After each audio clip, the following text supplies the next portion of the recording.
Okay, guys, so here we are with week 24 and Thursday. So that's week 24 and Thursday on the New Wave Maths. So we had one like this the other day. It's 1/10 is equal to what as a decimal? Okay, so we know that after the decimal, the first place after the decimal is the place for tenths, and there's going to be 1 in there, so it's 0.1.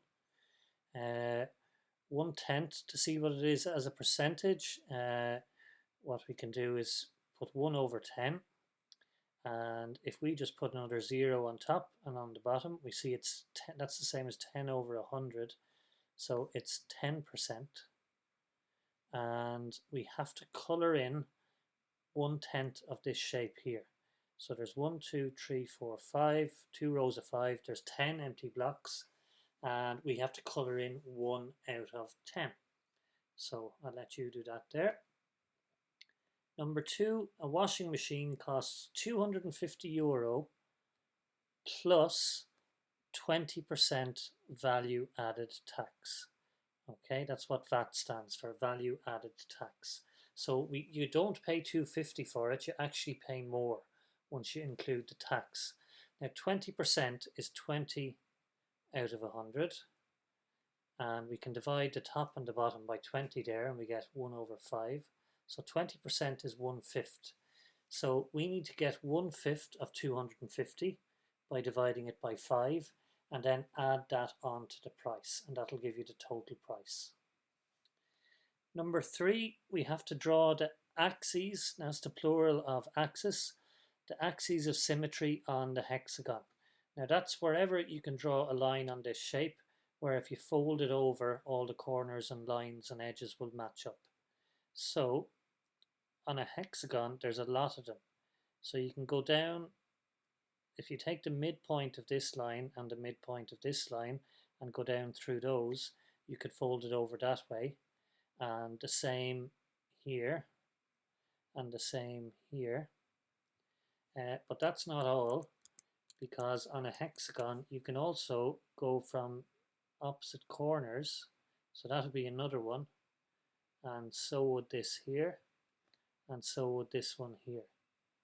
Okay, so when you're finished your drawing, you should have 6 axes of symmetry on that hexagon. Now, double 1 over 4, that's asking us to take a quarter and multiply it by 2, or 2 multiplied by a quarter. Now that's the same as 2 over 1, that's 2 units is 2 over 1, multiplied by 1 over 4, and that'll give us 2 on the top, and it'll give us 4 on the bottom. But you're not finished there, you still have to simplify this, because there's a number you can divide into the top and bottom. So once you simplify that, you'll have your final answer. Now, number 5. Round this number here to 2 decimal places. So it's going to be 2 point, and there's going to be 2 numbers after the decimal. We'll have 5 here, and then the 6 is either going to stay the same or it's going to go up. And the number after it tells us what happens, and that tells us that it's going to go up. So this 6 is going to change to a 7. So we're going to end up with 2.57 in there. Now, number 6 here, it took me a moment to work this one out.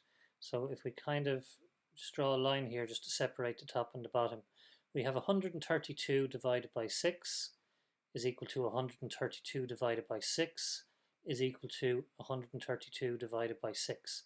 That's just 3 different ways of writing the same thing. And what they want us to do on the bottom is write this in 3 different ways. So 120 divided by 6 plus 12 over 6 is equal to, and they're saying it's equal to 20 plus something. Well, if you look at this 120 over 6 here, if we divide 120 by 6, we get 20. So to get what goes in this box here, we're going to put 12 over 6. So 12 over 6 is equal to 2. And they're also asking us to write it down another way. So what we could do there is just add the 20 and the 2, and we'll get 22 in here. Now, number 7. It's multiplication sum with decimals. So like always, we write them on top of each other, 1.8 and 0.2, and we multiply. So 2 8s are 16, put down a 6, carry a 1. 2 1s are 2, and 1 is 3. No need to multiply by the 0 here, it's not going to give us anything extra. And we need to find out where our decimal goes in this answer. So we've got 1, 2 numbers after a decimal in the sum. So we start at the right and we count over 1, 2, and a decimal goes in there. And to tidy it up, we'll put a 0 in front and we'll get 0.36. And another way of thinking about that sum is it's asking us what is a fifth of 1.8, because 0.2 is a fifth. And when you multiply by a decimal or a fraction, you end up getting that fraction or decimal of the number you've multiplied it by. Now, number 8. We've got 8 2/3 plus 1 2/3. Now we can do this a couple of ways. We can turn it all into thirds first, or we could add the units and then add the fractions and see what we get there. So I think we'll go with that. So if we add up the units first, we've got an 8 and a 1. Okay, and then we've got, for our fractions, we have 2/3 and 2/3. So we have plus 2 over 3 plus 2 over 3. Now that, we can add up our units and we get 9. And if we add up our fractions here, 2/3 and 2/3 is 4/3. So it's 9 and 4/3. But we can't leave it there because we've got an improper fraction where the number on top is bigger than the one on the bottom. So we need to take this 4 over 3 and convert it into a mixed number. So we divide the bottom into the top and we get 1, and there's 1 left over. So that's 1 1/3. So if we go back to here, we've got 9 plus 1 1/3. So that's going to be 10 1/3, or 10 and 1 over 3. Number 7, we've 7 kilograms and 5 grams equals 7 and 5 over 1,000 kilograms. And that's equal to 7 point what? Well, we're being asked to show thousands. So we need 1, 2, 3 places after the decimal. And we're going to put our number here in, and we always start at the right. We put the 5 in there, and we're going to have to fill these two guys with zeros. So 7 kilograms and 5 grams is equal to 7.005 kilograms. And that makes sense because there's 1,000 grams in a kilogram. Now, number 10 is asking us to work out this angle X. Okay, what is that in degrees? Now we know that altogether in the triangle, our angles add up to 180. And you might be thinking, well, they're only showing us what one of them is. But if you look at this one here, this is the symbol for a right angle, which means this is 90 degrees. Okay, so we have 90 plus 45 plus something is equal to X. So if we add 90 and 45, we get 135. So 135 plus something is equal to 180. Okay, so to work out what it is, we do 180 take away 135, and that'll give us our answer for what X is in degrees. Number 11, we're adding up two numbers with decimals. As long as we put them on top of each other and keep the units above the units and tenths above the tenths and so on, we'll be fine. So it's going to be 4.273 and adding on 2.064. Okay, so I'm going to let you do the adding up there, and that'll give you your answer for number 11. Number 12, write in descending order. Now, descending is going down from the biggest down to the smallest. So we have 808, 1.8, and 2.5. So start with whichever one is biggest, then the middle one, and then the smallest. Number 13, complete the multiples of 4 and 6 and colour any matching multiples.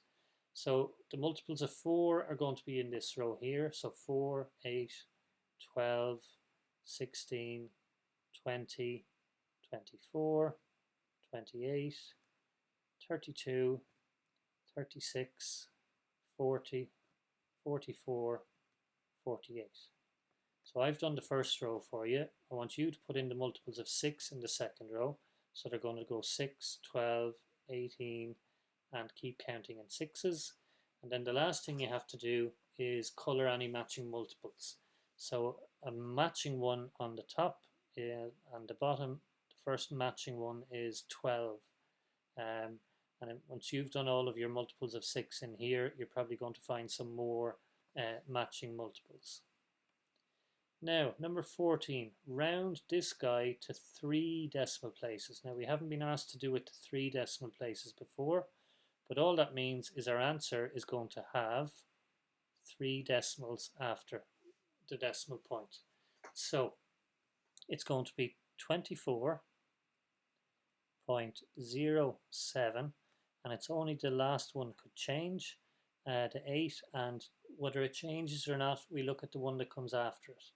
And it's a 6, so that tells us this 8 has to go up.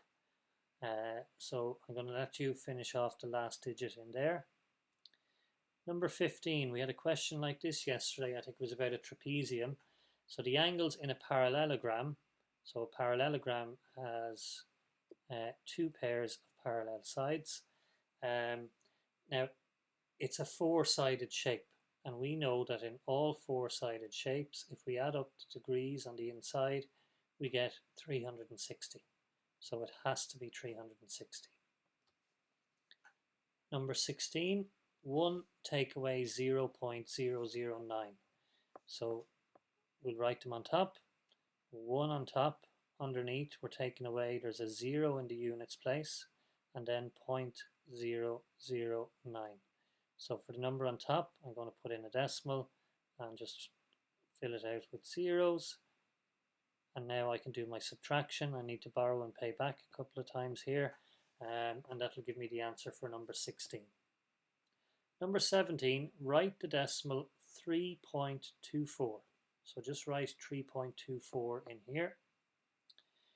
And number 18, this is an improper fraction. They want it as a mixed number. So we're going to divide the bottom into the top, and that'll tell us our units. So however amount of times 5 goes into 63, that's our units. And however many are left over, that'll be however many fifths we have.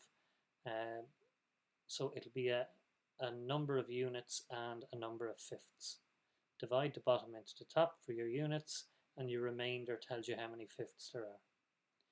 Now, simplify the ratio. 9 is to 36 is the same as 1 is to what?